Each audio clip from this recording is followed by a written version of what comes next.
Hello, I'm Joe Lynch. I'm a marketing effectiveness consultant.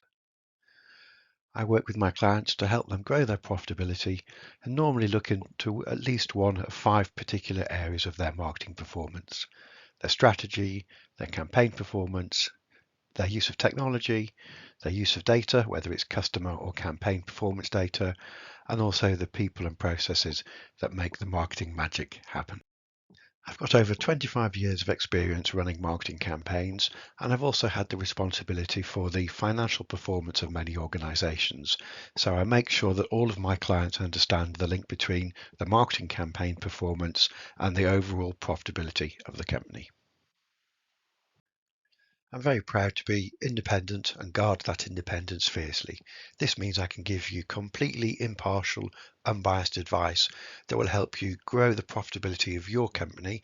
And I won't be giving you advice that favors a particular media channel or piece of software or any other technology. It really is impartial advice to help you grow your business, not mine.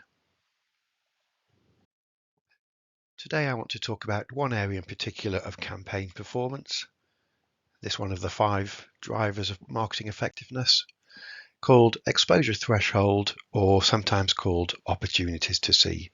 This is a really important part of media planning and one that I think is often misunderstood or overlooked. So today we're going to look at how knowing the exposure threshold is key to the budget optimization. And I should say a word of thanks to my colleagues at Redroot International.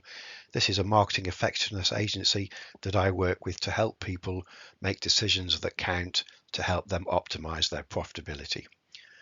As you could expect, sales effect is the measure that a company might use. It might be revenue from a campaign, margin created, number of customers gained, or their overall profitability performance. And on the horizontal axis, we have the ad weight, the opportunities to see. How many times has a particular customer within our target audience been exposed to our advert? And as you'd expect, the more you spend on advertising, as the cost of advertising goes up, the ad weight, the number of opportunities for a customer to see your advert, will increase, and so too will the sales effect. However, it's rarely such a simple linear relationship. Certain products and services are called low trigger campaigns, where it doesn't need many exposures to start to see the uplift in financial performance. Probably a product or service that's fairly low cost, low risk to purchase, perhaps frequently purchased. As soon as you start running your adverts, you start to see the sales uplift. On the flip side, you might be selling a product or service that takes longer to build a sales effect.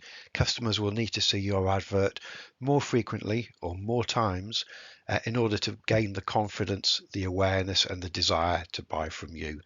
This is called a high trigger campaign. You can see then that the different products and services could ultimately drive similar sales uplifts, but how they get there will be very different. Just to recap, here we can see a low trigger campaign where a small number of opportunities to see has driven a significant sales effect, whereas on the green product or service, you can see it takes longer for the sales effect to be driven and the customer needs to see the advert more times. One of the most important considerations before you start any campaign is planning what the sales effect you're trying to achieve should be. You really need to set a target for how many units do you need to sell, what's the revenue target, what's the customer acquisition plan. If you don't have the sales effect, we can't help you plan your optimal budget.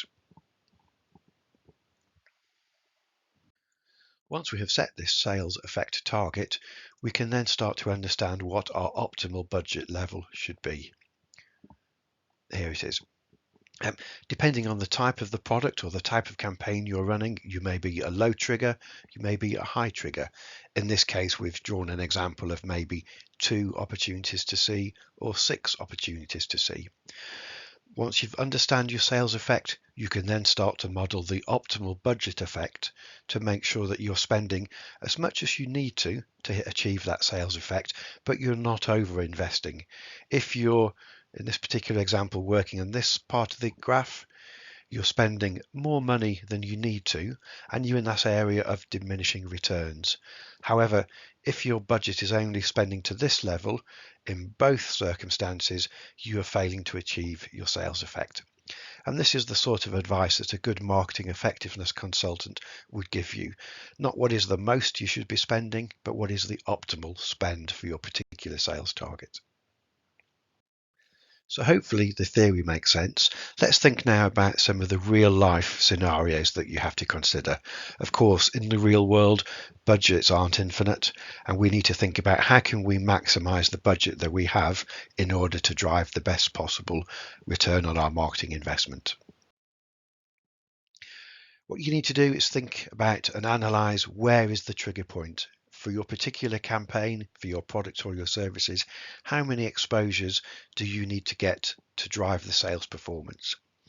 And then think about the fact that your budget might allow you to do a nationwide campaign where everybody in the country can see your advert once. Or is it actually better to do a smaller, perhaps a regional campaign for the same amount of budget? You can get your target audience to see your advert 10 times. We can then help you understand, by doing this trigger point analysis, where your budget should be focused. It's really important, if it's at all possible, to try test campaigns. Test with a small amount of budget in a small area or a small target audience. Understand your trigger point, and that will help you, first of all, build the confidence to invest more and to roll out your campaign, more, perhaps nationwide. But it will also give you that really powerful business case to take to the finance director or the CFO and say, look, we've done this campaign in a small area. These are the results. We're now asking to scale that up. Give us the money to make the campaign nationwide or bigger or longer, and we can be confident predicting the sales results that will arrive. And again, that's where a good effectiveness agency will help you build that argument, help you study your campaign performance, and help you build the business case for perhaps more rapid or more nationwide or international growth. So it really is important to work with the specialists who will help you optimize your budget. The sort of people that won't tell you just to spend because they're getting a commission from the media owner, but the sort of people that really care about your campaign performance and your marketing growing your profitability.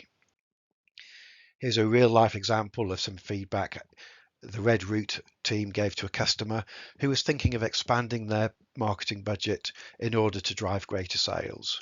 But our analysis showed that at the moment, we've got a high percentage of people seeing your advert 2 times or more. If you were to increase your budget, as you're currently thinking to do, by 25%, you would only get a 5% increase in the opportunities to see, and that won't have a significant effect on your marketing return on investment. So our advice is stick with the spend levels you have for that target audience and grow your profitability that way.